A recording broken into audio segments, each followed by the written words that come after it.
Olá, gente querida de paz e bem, um bom e abençoado quarto domingo na quaresma.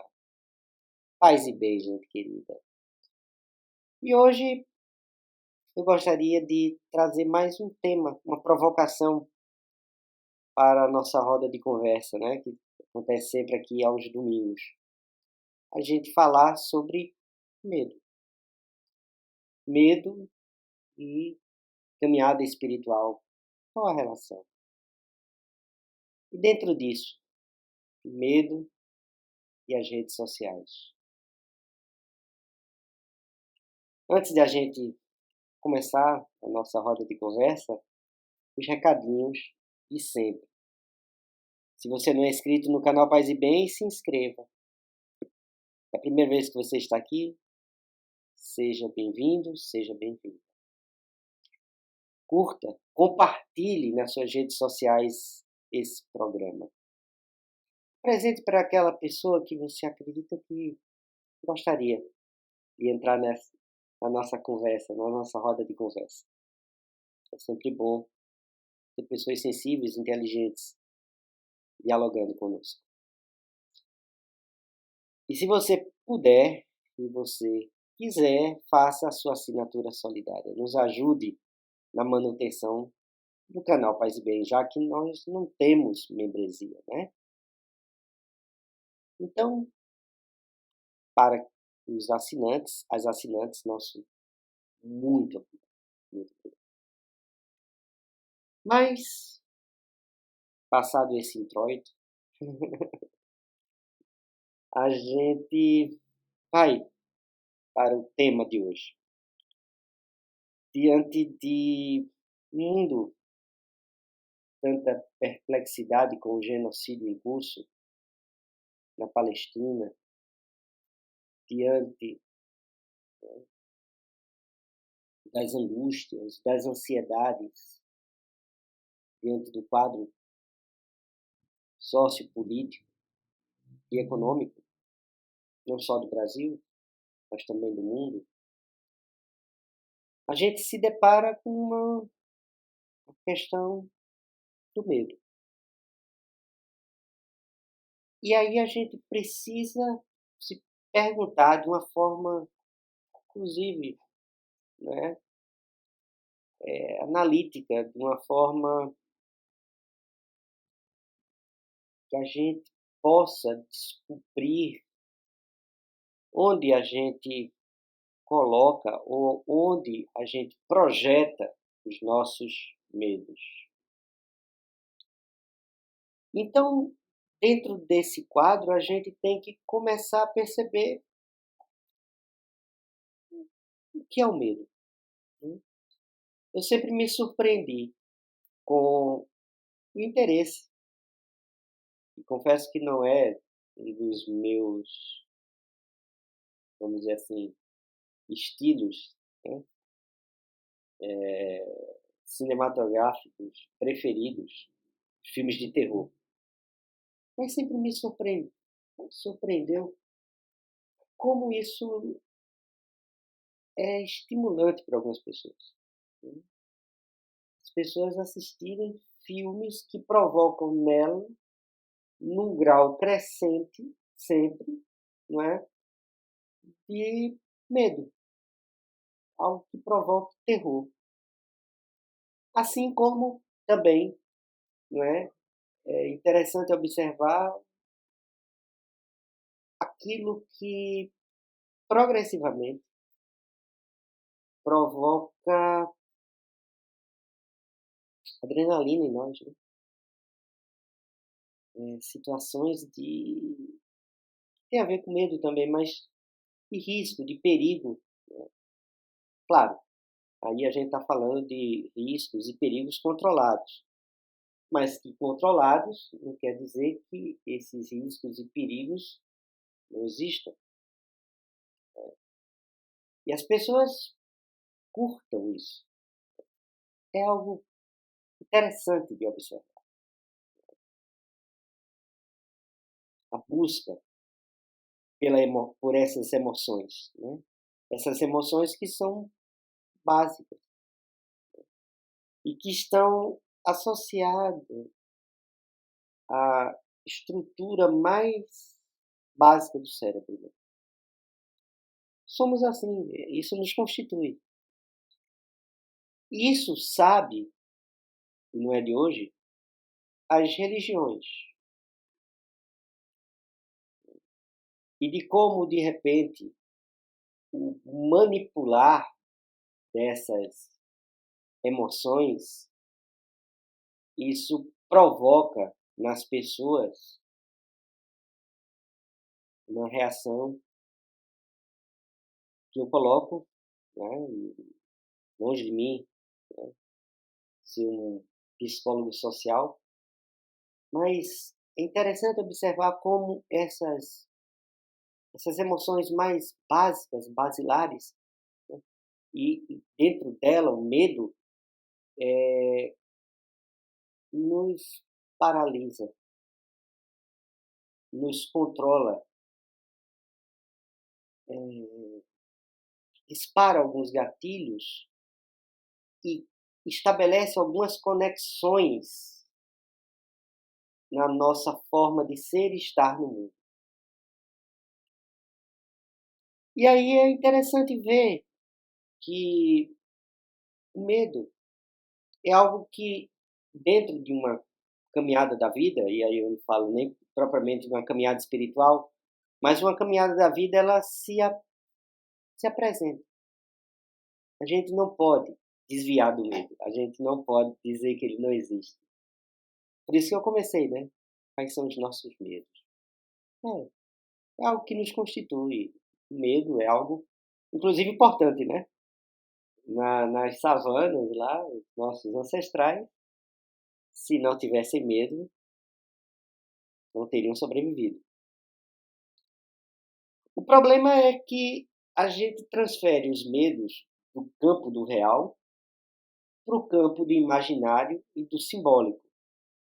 E a gente começa a construir infernos, umbrais, a gente começa a construir, né, seres trevosos, a gente começa a construir demônios e a gente começa a construir tabus. A gente começa a projetar nas coisas, naquilo que a gente não tem controle, porque há coisas na vida que nós não temos controle, a projetar esse medo. E aí começamos não só a ter medo do demônio, mas ter medo de Deus. Não ter, começamos a ter medo, né, do, do inferno, do umbral, mas também começamos a ter medo do paraíso. Começamos a ter medo, né, do prazer, da alegria, de sermos felizes. Começamos a nos auto-sabotar. Começamos a construir toda uma ideia de medo e em que esse medo começa a nos paralisar. E aí eu fico olhando, né? E aí a gente toma aquela ideia, que é muito budista, né? De Maia, de uma ilusão. Esse medo, ele é, vamos colocar assim, ideológico.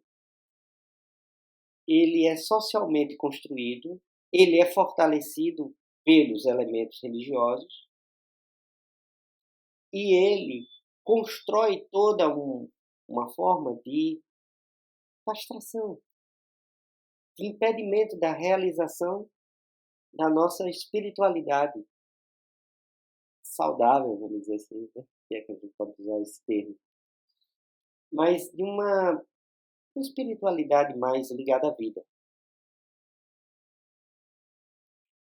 E essa questão a gente vai percebendo que as redes sociais, e eu gosto de colocar assim, e aí já passando para a questão das redes sociais, As redes sociais são, como eu gosto de dizer, uma arquitetura, acima de tudo,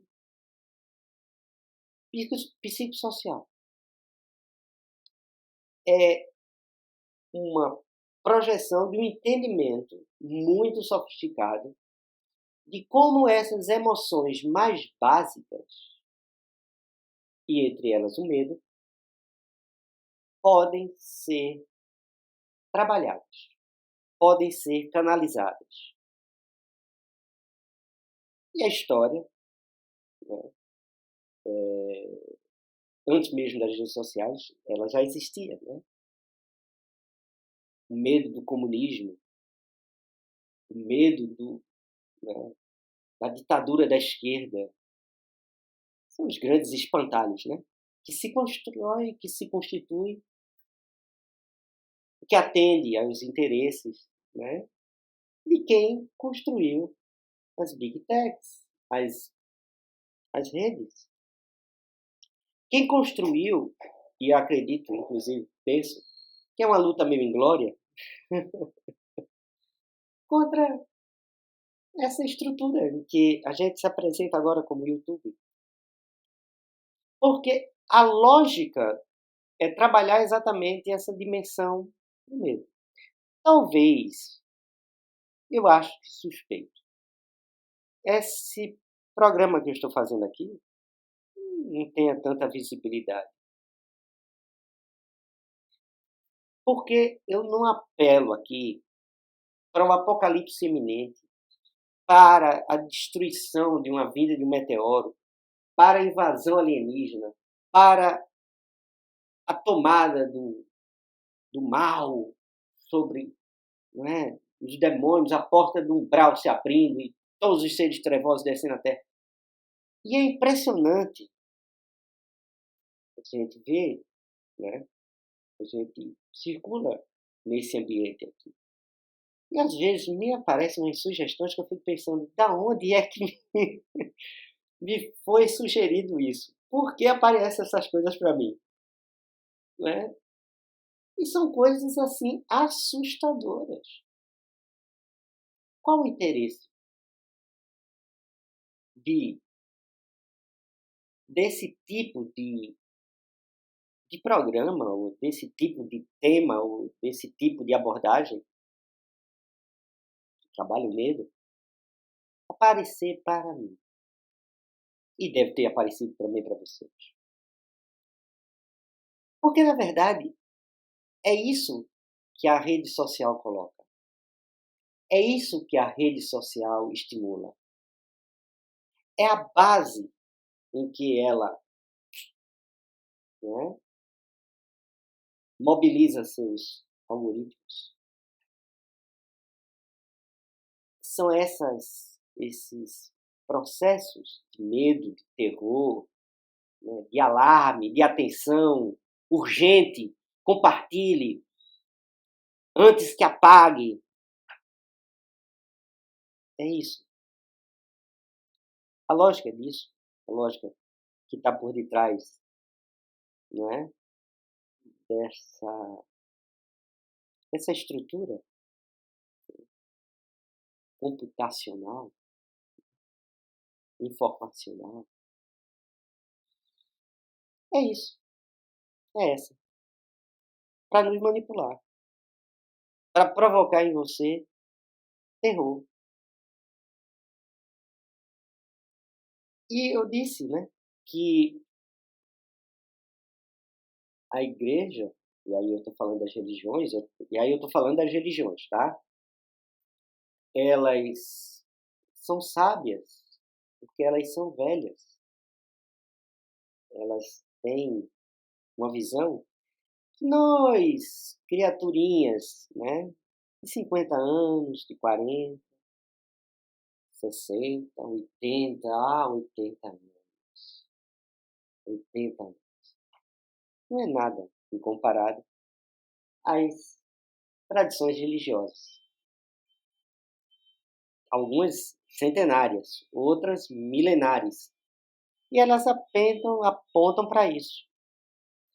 Para essa questão mesmo de que elas sabem onde apertar e sabem onde, não é, colocar essa dimensão do medo.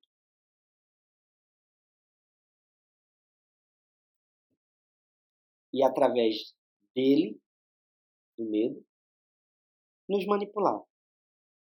Inclusive, paralisar o campo progressista. Inclusive, desmobilizar a esquerda. Inclusive, fazer com que a gente entre num clima de permanente ansiedade, de permanente angústia, sofrimento. Gente, precisamos tomar posse dos elementos próprios do cotidiano. E isso é base de qualquer espiritualidade saudável e possível. Precisamos desespiritualizar nossa caminhada espiritual. E ver que muitas das coisas que a gente projeta em mundos espirituais, no céu, em anjos, em santos, são criações nossas. Como diz uma amiga minha espírita, o pior dos obsessores sou eu mesmo. Eu concordo com ela. É o pior dos obsessores. Ela diz que vai pro centro sempre se tratar da obsessão dela mesma. Mas é isso, gente. É isso. De que você tem medo? Por que essas coisas nos paralisam e não nos levam à ação? O que é que nos suga a energia? O que é que nos faz com que a gente não tenha o ímpeto, o vigor, a tesão na vida e na luta?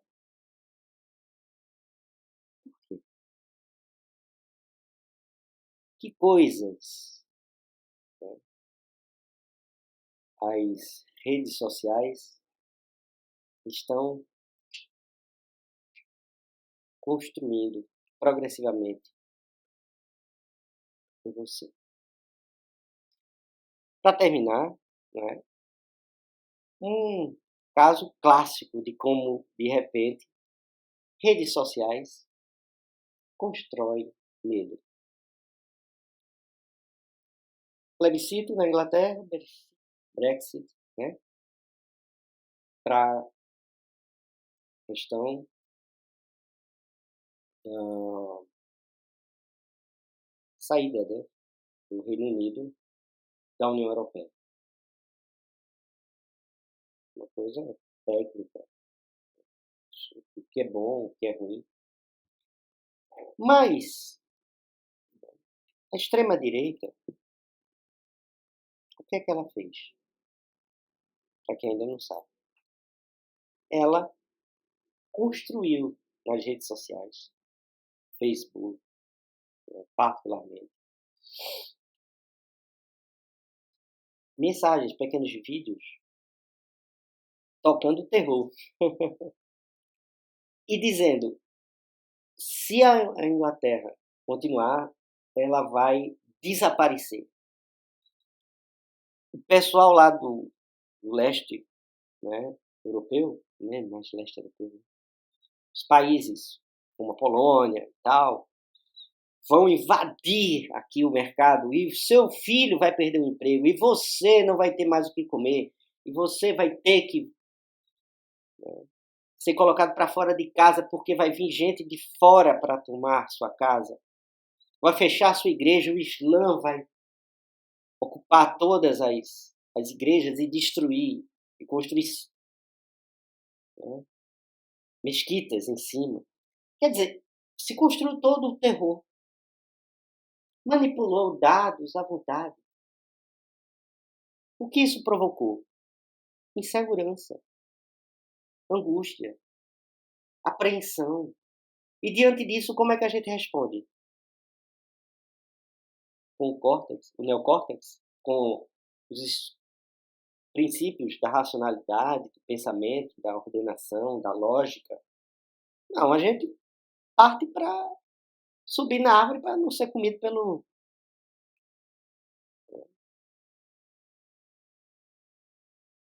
pelo leão. A gente se desespera e apela para a solução mais fácil. E qual é a solução mais fácil? Sair da União Europeia. Isso é bom, isso é ruim? Bem, o problema é que como foi feito. Não foi feito através do argumento, porque essas pessoas de extrema-direita sabem que a gente não toma decisões somente, principalmente, no campo da lógica racional. Engana-se quem pensa, né? O ser humano é um ser lógico, é um ser da emoção. Como eu sempre digo, nossa alma é perene, gente. Veja aí algumas pessoas falando, né, diante do genocídio em curso, né, a gente começa a desacreditar na humanidade. Talvez eu nunca tenha acreditado na humanidade. Essa é a humanidade. E assim, sem medo, eu posso dizer que vai ser assim. E vai continuar assim. Agora, é preciso que pessoas comecem a trazer, né, no enfrentamento do medo, um passo seguinte de consciência e de entendimento dessa realidade, que é sempre, né, expansivo. Mas os mecanismos de rede social servem para isso, para estabelecer o pânico e o medo, e o terror, e fazer com que as pessoas ou tomem uma posição de ataque, né, diante do monstro do comunismo, a gente tem que apelar para. E há muita gente interessada nisso, né? Vamos apelar para o candidato antissistema, o candidato anticasta, o candidato anti. Mas o que é esse candidato? Nada. Mas o medo. Ou a gente paralisa. A gente fica paralisado, imobilizado, frustrado, angustiado, a gente fica impotente, a gente fica, né, o que faz dentro dessa realidade? O que é que eu faço com isso? Assim caminham as redes sociais. Muito bem, terminada a nossa conversa, né? Ou pelo menos iniciado só. Eu gostaria de ver o comentário de vocês sobre essas minhas provocações. A gente segue ampliando a consciência, trazendo a reflexão, estabelecendo os elementos de lógica, trazendo um pouco de racionalidade, né, a esse mundo da nossa caminhada espiritual, de uma forma serena, mas combativa. Convido a todos e todas a mais tarde, às 21 horas, a nossa oração ao fim do dia. De domingo a domingo, tá? Aqui no canal Paz e Bem. E, por fim, deixo a bênção para todos e todas. A bênção própria né, no tempo da quaresma. Sejam todos e todas abençoados, abençoadas. Que Cristo conceda a nós a graça de negar nossos próprios interesses, de crescer em santidade, de tomar a nossa cruz e de o seguir. E a bênção de Deus Onipotente, Pai, Filho e Espírito Santo, seja conosco, habite eternamente. Paz e bem, gente querida. Até o próximo domingo.